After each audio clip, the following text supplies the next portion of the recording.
401장. 401장. 자, 다 펼치셨으면 같이 불러보겠습니다. 전성을 향해 가는 성도들아, 앞길의 장애를 두려 말아라. 성령이 너를 인도하시리니 왜 지체를 하고 있느냐. 앞으로 전성을 향해 나가세. 전성문만 바라고 나가세. 모든 천사 너희를 영접하러 문 앞에 기다려 서 있네.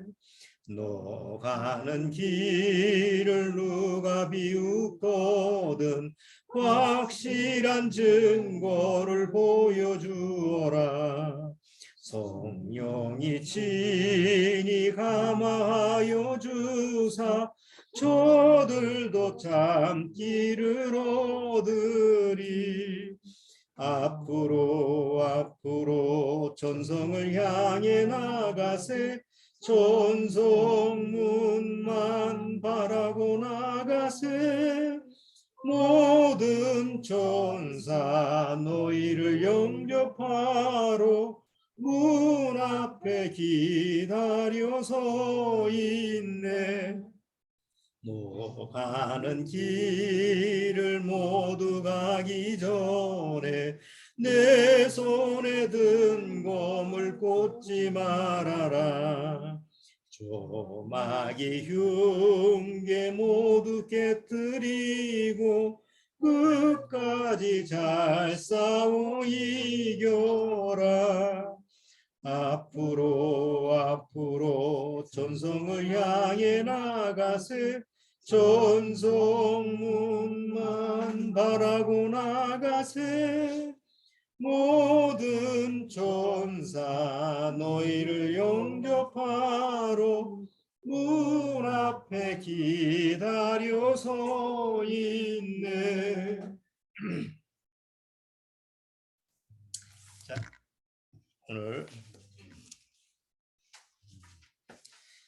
자, 오늘 다룰 내용은 출애굽기 5장서부터 출애굽기 11장까지 내용입니다. 5장서부터 11장까지 내용이니까 혹 미리 안 읽어오신 분은 꼭 이번 주에 출애굽기 5장서부터 11장까지 꼭 한번 읽어보시기 바랍니다. 자, 출애굽기 5장 1절서부터 14절까지 우리 같이 한번 읽어보도록 하겠습니다. 출애굽기 5장 1절서부터 14절까지 자, 천천히 같이 한번 읽어보죠. 그 후에 모세와 아론이 가서 바로에게 이르되 이스라엘 하나님 여호와의 말씀에 내 백성을 보내라. 그들이 광야에서 내 앞에 절기를 지킬 것이니라 하셨나이다. 바로가 가로되 여호와가 누구간데 내가 그 말을 듣고 이스라엘을 보내겠느냐. 나는 여호와를 알지 못하니 이스라엘도 보내지 아니하리라. 그들이 가로되 히브리인의 하나님이 우리에게 나타나셨은즉 우리가 사흘길쯤 광야에 가서 우리 하나님 여호와께 희생을 드리려 하오니 가기를 허락하소서. 여호와께서 온역이나 칼로 우리를 치실까 두려워하나이다. 애굽 왕이 그들에게 이르되 모세와 아론아 너희가 어찌하여 백성으로 역사를 쉬게 하느냐. 가서 너희의 역사나 하라. 또 가로되 이제 나라에 이 백성이 많거늘 너희가 그들로 역사를 쉬게 하는도다 하고 바로가 당일의 백성의 간역자들과 패장들에게 명하여 가로되 너희는 백성에게 다시는 복돌 소용의 짚을 전거같이 주지 말고 그들로 가서 스스로 죽게 하라. 또 그들의 전에 만든 벽돌 수요대로 그들로 만들게 하고 감하지 말라. 그들이 게으름으로 소리질러 이르기를 우리가 가서 우리 하나님께 희생을 드리자 하나니 그 사람들의 고역을 무겁게 함으로 수고롭게 하여 그들로 거짓말을 듣지 않게 하라. 간역자들과 패장들이 나가서 백성에게 일러 가로되 바로의 말씀에 내가 너희에게 짚을 주지 아니하리니 너희는 짚을 얻을 곳으로 가서 주우라. 너희 일은 조금도 감하지 아니하리라 하셨느니라. 백성이 애굽 온 땅에 흩어져 곡초 구루터기를 거두어다가 짚을 대신하니 간역자들이 그들을 독촉하여 가로되 너희는 짚이 있을 때와 같이 당일 일을 당일에 마치라 하며 바로의 간역자들이 자기들의 세운 바 이스라엘 자손의 회장들을 때리며 가로되 너희가 어찌하여 어제와 오늘에 만드는 벽돌의 수요를 전과 같이 채우지 아니하였느냐 하니라. 네. 잠깐 기도드리고 시작하도록 하겠습니다. 하나님 아버지 감사합니다. 출애굽기에서 애굽이 하나님의 재앙을 받고 멸망하는 것은 우리에게 앞으로 요한계시록이 기록된 대로 하나님이 이 세상을 심판하고 하나님의 재앙으로 멸망시키는 것에 모형이 되는 줄 압니다. 오늘 출애굽기를 통해서 앞으로 우리에게 닥칠, 우리에게 이루어질 하나님의 심판이, 하나님의 약속된 그 재앙이 어떻게 일어날 것인가라는 것을 다시 한번 살펴보고 우리가 이 세상에 살면서 어떤 마음 자세로 살아야 될 것인지 다시 한번 말씀으로 하나님의 말씀 앞에 내 바른 자세를 취할 수 있도록 주님께서 지혜를 허락해 주옵소서. 예배 첫 시간이 마친 시간까지 주님께서 말씀으로 인도하여 주옵소서. 예수님의 이름으로 기도드리옵나이다. 아멘. 자, 오늘 출애굽기 5장에서 11장까지 얘기는 하나님이 애굽에 10가지 재앙을 쏟아붓는 장면입니다. 아마 영화들을 10개라는 영화, 이 출애굽기에 나와 있는 그 내용을 다루는 내용을 많이 보셨을 거예요. 옛날에 뭐 영화도 하고 텔레비전에서도 많이 해주는 내용이기 때문에 우리 때는 학교에서 단체로 가서 그 영화를 그것도 매년마다 난 왜 그렇게 미션 스쿨도 아닌데 그 가가지고 뭐 배너 10개 이런 영화를 보여줬는지는 모르겠어요. 물론 그 당시에 아마 여러 가지 뭐 교육 정책이 있었겠지만 어쨌든 그래서 그런 영화를 많이 접하게 되는데 여기 애굽의 10가지 재앙을 물론 영화에서는 뭐 그 장면이 그렇게 나오는데 이 성경에서 보면 그냥 글로 보는 것이 더 좀 사실적으로 우리가 상상 속에서 그려지니까 더 잘 그려지는 것 같아요. 자, 근데 이제 애굽에 쏟아지는 그 10가지의 재앙을 보면 그 요한계시록에서 앞으로 우리에게 그 하나님이 이 세상을 심판할 때 재앙의 모습에 거의 같은 모습이에요. 뭐 물이 피가 되게 한다든가 아니면 뭐 메뚜기 재앙이라든가 뭐 이런 재앙들이 거의 같은 모습으로 반복되는 것을 살펴볼 수가 있어요. 물론 뭐 안 믿는 사람은 또 안 믿는 거고 못 믿는 사람은 못 믿는 거지만 우리가 성경을 믿는 사람으로서 구원받은 사람으로서 그 출애굽기의 하나님의 재앙이 지금 마지막 때 요한계시록 때 그 재앙하고 어떻게 연관성을 맺는지 그런 것을 잘 살펴보고 우리가 이 마지막 때 어떤 자세를 취해야 되느냐, 어떤 믿음의 자세를 취해야 되느냐 이걸 좀 살펴봐야 될 때가 아닌가 생각해요. 왜냐하면 그 갑자기 하나님의 재앙이라는 게 갑자기 이루어지는 게 아니에요. 예를 들어서 그 뭐 지진이라든가 화산 폭발이라든가 막 이런 거, 그러니까 세상에서 그 자연재해가 이루어지는 것도 조짐이라는 게 있죠. 그러니까 갑자기 뭐 해일이 일어난다든가, 갑자기 뭐 화산이 폭발한다든가, 갑자기 뭐 폭풍이 일어난다든가, 갑자기 일어나는 사건은 없어요. 그 미리 전조 증세가 있어요. 그래서 전조 증세를 누가 더 빨리 알아차린다고 그래요. 동물들이 빨리 알아차린다고 그러죠. 뭐 지진이 일어나면 사람들은 그 지진이 일어날 때까지 잘 모르는데 동물들은 미리 피하고 도망가고. 자연재해에 대해서 물론 지금은 과학기계가 발달돼서 뭐 지진이나 화산 폭발 이런 거는 미리 기계들이 미리 알아서 그런 조짐을 이제 예측을 하고 그러는데 어쨌든 이렇게 재앙이라고 하는 것 세상에서 막 자연재해라든가 재앙이라고 하는 것을 미리 그러니까 전조 증세를 통해서 알듯이 성경에서 하나님의 재앙도 전조 증세가 있어요. 갑자기 이렇게 막 일어나는 게 아니에요. 자, 그렇기 때문에 성경에서는 미리 이런 부분에 대해서 예측을 하게 했는데 출애굽기에 나와 있는 재앙들은 사실은 하나님이 이스라엘 그 민족이 있는 그 애굽에 있는 나라한테 하나님이 갑자기 일어나게 하는 재앙이에요. 그거는 미리 준비할 수가 없어요. 갑자기 일어나는 재앙이라.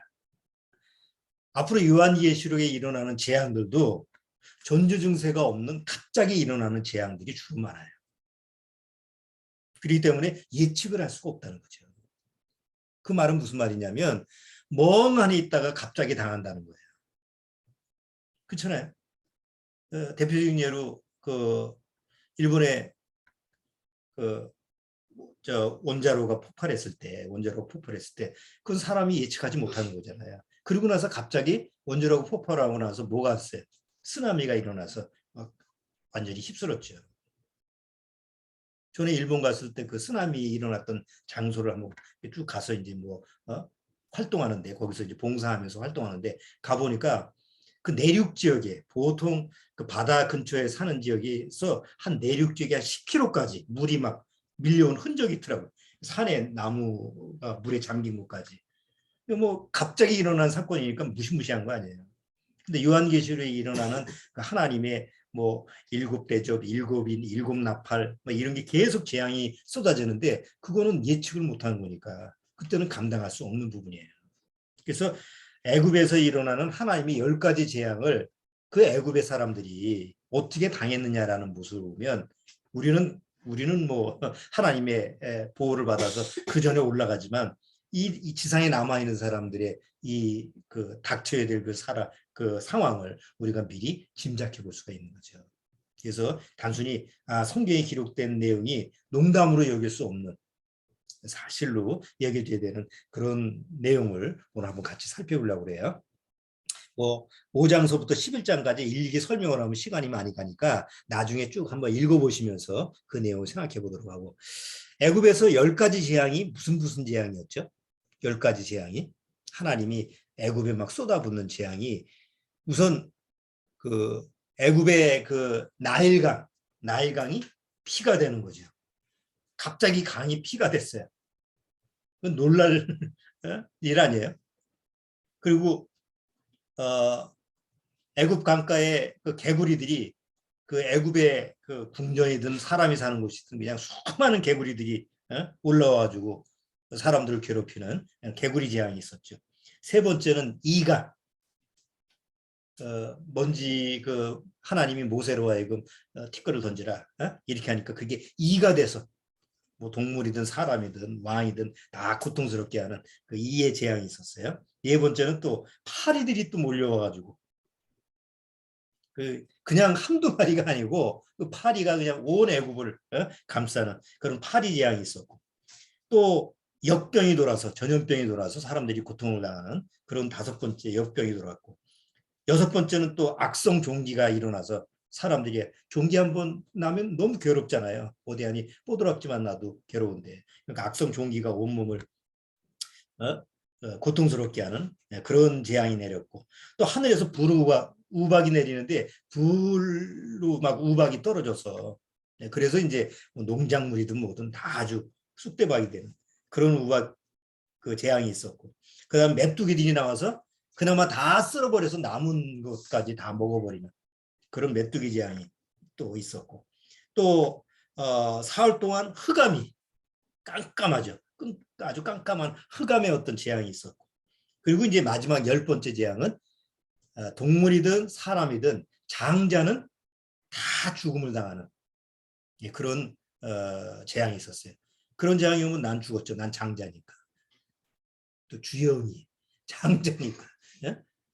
장자는 다 죽는 거예요. 그때. 그래서 그냥 그 마지막 10번째 재앙 때문에 바로 왕이 아이고 나가라, 빨리 나가라 그래서 결국 이스라엘 백성이 나온 거 아니에요. 그래서 10가지 재앙이 5장서부터 11장까지 세세하게 기록된 거예요. 근데 여기서 한번 우리가 주의 깊게 한번 살펴봐야 될 것은, 그런 하나님의 재앙이 내릴 때 이스라엘 백성한테는 어땠냐. 정작 하나님의 백성인 이스라엘 백성한테도 그런 재앙이 내리면 누가 거기서 건짐을 받겠어요? 다 망하지. 그래서 5장서부터 11장 내용에 자세히 보면 이스라엘 백성은 하나님이 보호하시는 것을 보게 돼요. 한번 그것만 한번 살펴볼게요.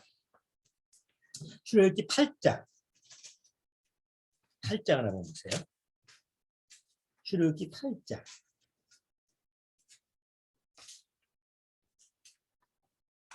출애굽기 8장 23절.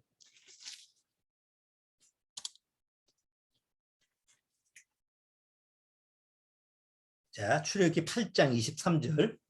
네 번째 재앙 막 파리 때가 그냥 애굽에 막 난리를 치고 막 그러는데 23절에 내가 내 백성과 내 백성 사이에 구별을 두리니 본일 이 표적이 있으리라 하셨다 하라 하시고, 여기 내가 내 백성과 내 백성 사이에 구별을 둔다라는 게 뭐예요? 이스라엘 백성한테는 그 해가 안 오지만 애굽 백성한테는, 애굽 사람들은 그 해를 고스란히 당하는 거예요. 조금 더 지나서 9장 4절. 다음 장 한번 보세요. 9장 4절.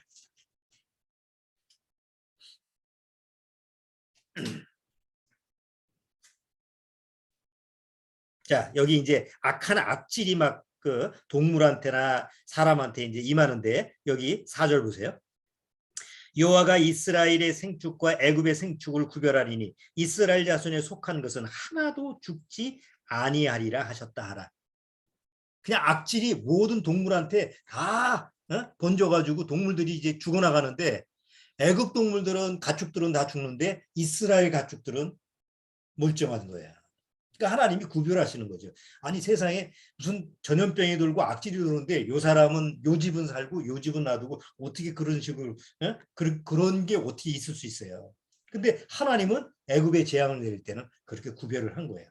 조금 더 지나서 26절, 9장 26절도 보세요. 막 우박 재앙이 내려서 나무든 뭐 사람이든 다 그냥 다 그냥 멸해버리는데 26절, 9장 26절, 이스라엘 자손의 거한 고센 땅에는 우박이 없었더라. 이렇게 구분을 해주는 거예요. 10장도 한번 보세요. 10장 23절. 10장 21절부터 읽어볼게요. 여호와께서 모세에게 이르시되 하늘을 향하여 내 손을 들어서 애굽 땅 위에 흑암이 있게 하라. 곧 더듬을 만한 흑암이라. 모세가 하늘을 향하여 손을 들매 캄캄한 흑암이 3일 동안 애굽 온 땅에 있어서 그동안은 사람이 서로 볼 수 없으며 자기 처소에서 일어나는 자가 없으되 이스라엘 자손에 거하는 곳에는 광명이 있었더라. 딱 구분을 해주는 거예요. 이스라엘 백성한테는 광명이 빛이 있었고 애굽에는 깜깜함이 있어.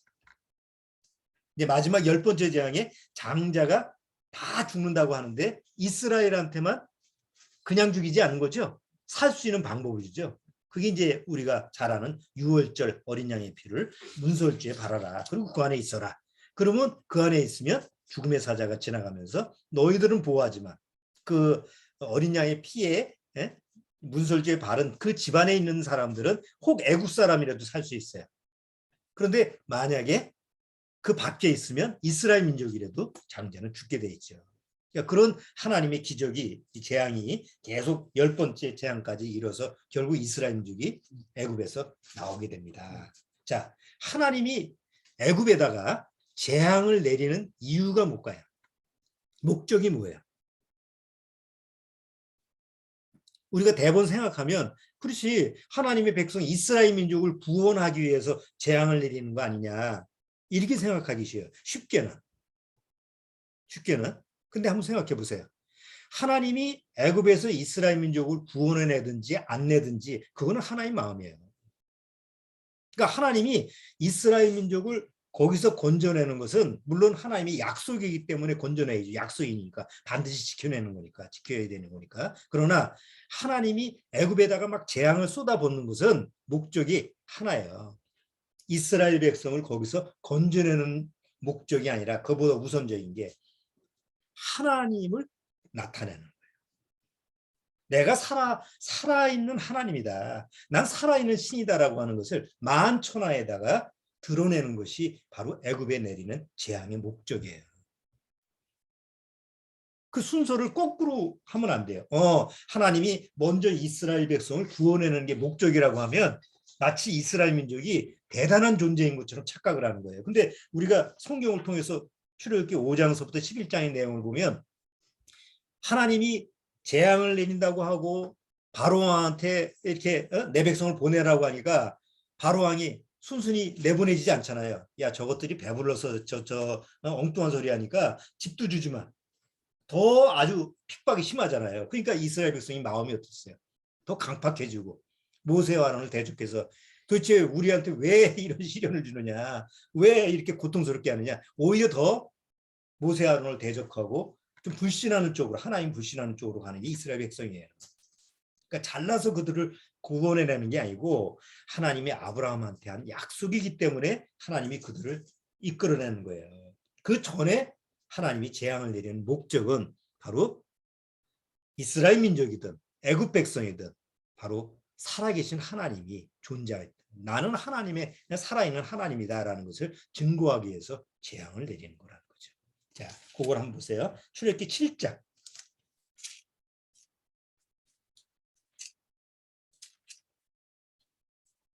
출애굽기 7장.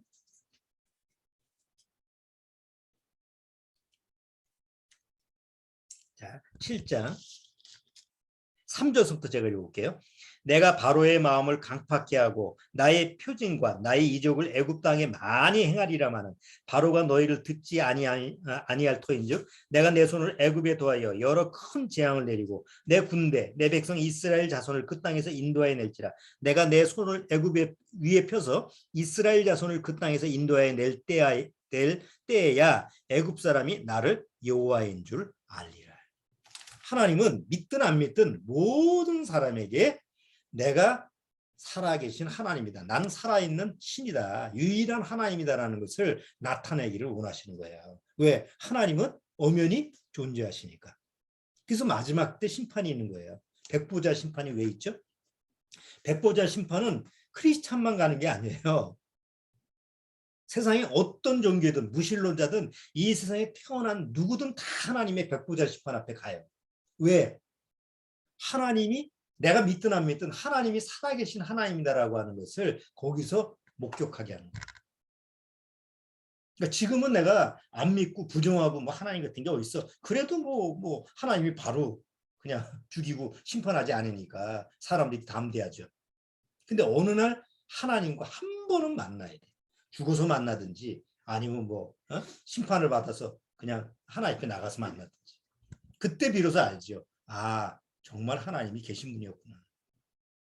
그러니까 지혜로운 건 뭐예요? 정말 지혜로운 사람은 그러기 전에 미리 하나님을 알고 하나님의 뜻을 알아서 아, 하나님이 나를 이렇게 사랑했구나. 나를 사랑해서 이렇게 구원의 길을 열어주셨구나. 라는 걸 빨리 알아차리고 그 해답을 받는 게 지혜로운 거지. 자, 이제 그러면 10가지 재앙을 통해서 우리가 뭐가 망했어요? 애굽이 망했잖아요. 근데 애굽이 망한 게 그냥 망한 게 아니라 아주 철저하게 망했어요. 원래 애굽이라는 것은 애굽도 남왕국, 북왕국 이렇게 있어. 남쪽, 북쪽이 이렇게 갈라졌어요. 애굽이라는 나라가 워낙 애굽이 크니까. 근데 그 애굽이라는 그 모세 때 애굽 이스라엘 백성을 통치하는 그 왕조가 있는데 이게 힉투스 왕조라는 왕조예요. 그 왕조가 왜 전에 원래 이집트 사람이 아니고 저 팔레스타인 이스라엘 민족이 사는 그쪽 지역에 있는 왕조가 와서 애굽을 점령을 하고 왕족이 된 거예요. 그러니까 원래 애굽 사람들로 하면 정통이 아니죠. 이방인이죠. 이방인이 와서 무력으로 애굽을 탈환을 해서 자기들의 나라가 되어서 애굽 왕 신용을 했던 거예요.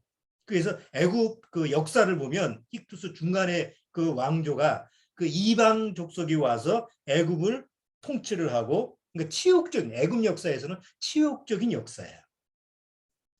그때 모세가 있었고 그때 이집트가 거기서 탈출을 하는 역사가 기록된 거예요. 그러니까 애굽의 역사 속에서는 치욕적인 그 왕조에다가 그런 일이 벌어지니까 굳이 역사에다 기록할 필요가 없죠. 그래서 출애굽 사건은 애굽 시대의 역사에서는 없어졌어요. 아예 이 사건이 기록이 안 돼 있어요. 철저하게 없어버린 거예요. 다만 성경 속에서만 기록이 돼 있는 거예요. 그리고 후대에 이제 어딘 사본이나 이런데. 그래서 이런 기록을 그러니까 이집트 왕조의 역사를 보면 그 왕들이 처음서부터 쭉 쭉 나온 역사가 거의 뭐 한 1000년 역사가 되니까 이집트 역사가 그 왕조의 역사가 다 기록이 돼 있는데 하필이면 그 부분에 있는 뭐 출애굽 사건이라든가 그 당시의 왕조만 흔적이 그렇게 별로 없는 거예요. 자, 그런데 그 당시에 그 왕조가 그 사건 이후로 완전히 없어졌죠. 완전히 망해버린 거예요. 역사 속에서는. 자, 어쨌든 여기서 우리가 알 수 있는 것은 하나님은 바로 사단의 그 존재를 갖다가 완전히 심판하는데 그냥 조금 심판해서 없애는 게 아니라 완전히 멸해버리는 그런 모형적인 모습을 보여주는 거예요. 자, 그래서 우리가 세 가지를 알 수가 있죠. 애굽의 그 당시에 이스라엘 민족이 출애굽한 사건을 통해서 그 10가지 재앙으로 하나님의 존재를 살아계신 하나님이라고 하는 존재를 나타내는 것. 두 번째는 이스라엘 백성을 종노릇 시키는 사단의 존재를 완전히 멸망시키는 것. 또 하나, 이스라엘 백성에는 뭐가 없었어요? 그런 재앙이 있음에도 이스라엘 백성은 해가 없었다는 것. 하나님이 완벽하게 보호를 해주셨다라는 것. 자, 이 세 가지가 이제 요한계시록에 앞으로 이루어질 하나님의 이 세상에 대한 재앙에서 똑같이 적용이 돼요. 원리가. 요한계시록을 보면 이것도 이제 요한계시록의 내용을 보면 뭐 시간이 많지 않으니까 제가 말로 설명할게요. 6장에서 요한계시록 6장에서 8장까지는 7인의 재앙이라는 게 나와요. 7인. 하나님이 7인을 이렇게 하나씩 도장 찍은 것을 하나씩 펼쳐서 어떤 일이 벌어질 거다라고 하는 것을 기록한 게 6장에서 8장인데 거기에 재앙들을 보면 전쟁이 일어나서 죽고 폭동이 일어나고 반란이 일어나서 또 기근 때문에 사람들이 죽고 역병, 지진, 자연계가 파괴가 돼서 자연계 3분의 1이 막 파괴가 되고 이런 부분이 일어나요. 근데 이런 현상이 지금 우리가 뉴스에서 맨날 보는 현상들이에요. 뭐 전쟁이 일어나지 우크라이나에서부터 시작해서 전쟁 때문에 또 기근이 있죠. 식량 기근 문제 나오죠. 경제적인 문제, 또 뭐 역병, 뭐 코로나, 뭐 또 곳곳에 또 지진 문제. 이런 게 지금 우리가 현실적으로 늘 뉴스에 접하는 거예요.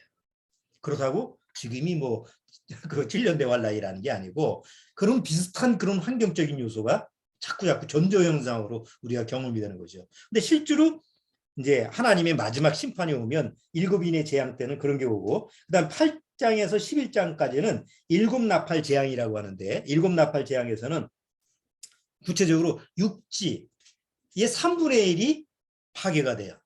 바다의 3분의 1이 파괴가 돼요. 강과 샘물이 3분의 1이 파괴가 돼요. 피가 되고 애굽에서 일어났던 물이 피가 된 것처럼 그 바다, 강물, 샘물까지 다 피로 변해서 사람들이 식수가 없어서 죽는 모습을 우리가 8장에서 11장 봐요. 그 다음에 흑암의 권세가 있고 흑암이라는 재앙이 있고 그러니까 황충이 땅에서 나와서 황충이 사람들로 하여금 죽게 만들고 또 뭐 곳곳에 전쟁 때문에 사람들이 죽고 이게 이제 8장에서 11장의 7나팔 재앙이에요. 그 다음에 이제 적그리스도가 나와서 후 3년 반 이제 일어날 때 15장서부터 16장까지 마지막 7대적 재앙인데 여기도 또 악성 종기로 고통을 받고 뭐 바다가 피바다, 뭐 피강, 그 다음에 태양열로 사람들이 타 죽고 태양이 폭발을 해가지고 재난이 일어나는 게 1769년인가 하여튼 18세기인가 17세기인가 한 번 그 사건이 있었어요. 실제로 태양이라고 하는 게 갑자기 폭발을 해가지고 그 영향 때문에 그 지구에 사람들이 뭐 영향을 받는 사건이 한 번 있었는데 지구 과학자들이 보통 태양이 그런 식으로 활동하는 게 500년 만에 한 번씩 그런 주기가 온다고 그래요. 500년 만에. 그런데 얼마 전에 그 과학 다큐멘터리 보니까 지금 지구상의 지구 온난화나 이런 문제 때문에 태양이 갑자기 폭발을 해서 태양열 때문에 지구에 영향을 주는 게 아마 뭐 몇백 년 안에 일어날 수도 있고 내일 일어날 수도 있고. 그러니까 여기 요한계시록에 태양열로 사람들이 타 죽는 모습을 기록된 게 그게 그냥 뭐 겁주려고 하는 얘기가 아니라는 거죠. 과학적으로 지금 일어날 수 있는 현상이라고 하는 것을 과학자들이 얘기하니까. 그래서 태양열로 타 죽는 것을 기록이 되어 있고 또 어두움, 역병, 부르박 뭐 불로 나오는 우박, 지진, 이게 다 애굽에서 있었던 사건들이죠. 애굽에서 하나님 내렸던 재앙들인데 요한계시록에서도 하나님의 재앙이 그대로 일어나는 것을 이게 반복하는 것을 우리가 살펴볼 수가 있어요. 자, 근데 이 마지막 재앙을 내리는 이 요한계시록의 마지막 재앙을 내릴 때 그 하나님이 재앙을 내리는 목적도 애굽하고 똑같아요. 요한계시록 6장을 한번 보세요. 요한계시록 6장.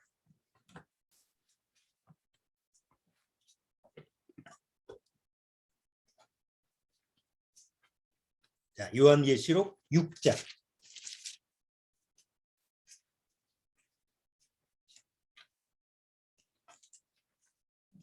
자, 요한계시록 6장을 보시면 6장 12절 한번 보세요. 6장 12절에 보면 제가 읽어볼게요. 내가 보니 여섯째 인을 떼실 때 큰 지진이 나며 해가 총단같이 검어지고 온 달이 피같이 되며 하늘의 별들이 무엇과 나무가 대풍에 흔들려 선 과실이 떨어지는 것 같이 땅에 떨어지며 하늘은 종이 축이 말리는 것 같이 떠나가고 각 산과 섬이 제자리에서 옮기우며 땅의 임금들과 왕족들과 장군들과 부자들과 강한 자들과 각 종과 자주자들과 굴과 자주자가 굴과 산 바위 틈에 숨어 산과 바위에게 이르되 우리 위에 떨어져 보좌에 앉으신 이의 나체소와 어린 양의 진노에서 우리를 가리우라. 그들의 진노의 큰 날이 이르렀으니 누가 능히 서리요 하더라. 그러니까 마지막 7년 환란 때 이렇게 재앙이 내렸을 때 모든 사람들이 하나님의 큰 진노가 일어나는데 이거 누가 거기서 대항할 거냐 하면서 탄식을 하는 모습을 여기서 기록하고 있다는 거죠. 그러니까 단순히 이 요한계시록이라는 것은 보통 교회에서 요한계시록 강의를 하면 그냥 겁주는 말로만 해요. 이렇게 겁주니까 교회 생활 잘하고 헌금도 잘 내고 뭐 어쩌고 저쩌고 하면서 다 그런 올무로 이렇게 삼게 되죠. 그런데 이 요한계시록에 기록된 것은 단순히 하나님이 겁주려고 하는 게 아니라 앞으로 이렇게 하나님이 이 세상 하나님의 것이 아닌 것을 다 심판하겠다는 거잖아요. 그러니까 심판할 테니까 너희들은 미리 알고 준비하라는 얘기지 그냥 겁주는 게 아니에요. 에? 그렇잖아요. 단순히 겁주기 위해서 지금 하는 말이 아니라는 건데 보통 교회에서 이것을 그냥 겁주려고 하는 요한계시록 강해 사람들 불러 모아놓고 하나님이 앞으로 이렇게 심판할 거니까 교회 잘 다니라고. 교회만 잘 다니면 뭐하냐고. 네? 영혼에 대한 준비를 하라는 얘기지. 자, 그 다음에 요한계시록 20장을 보세요.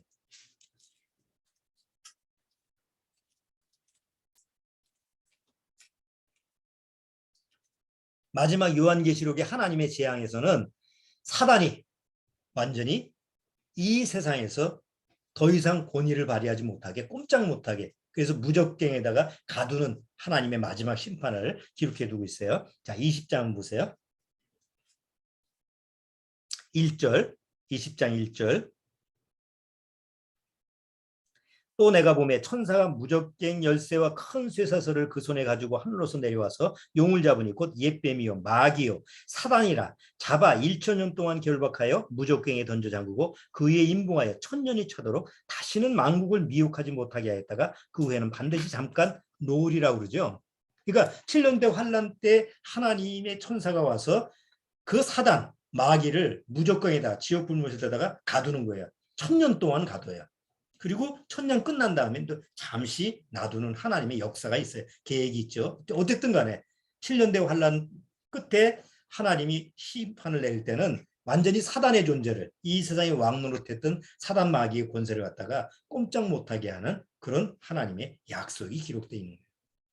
자, 그런데 7년대 환란 속에서 하나님의 백성이 남아있어요. 그게 누구냐면 이스라엘 민족이에요. 그럼 이스라엘 민족은 하나님이 어떻게 할 거냐.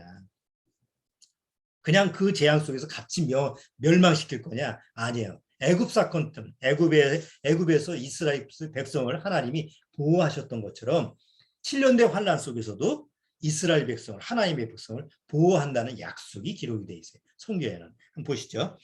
9장 요한계시록 9장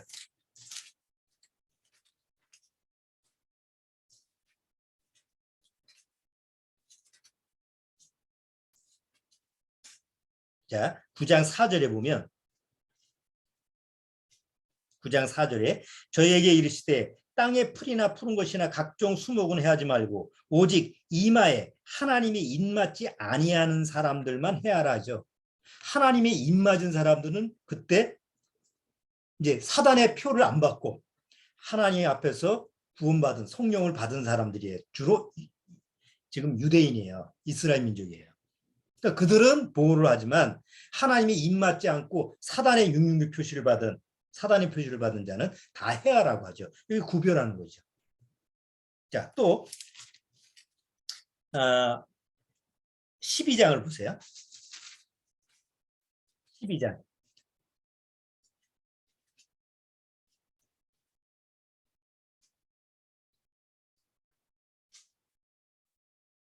자, 12장 6절에 보면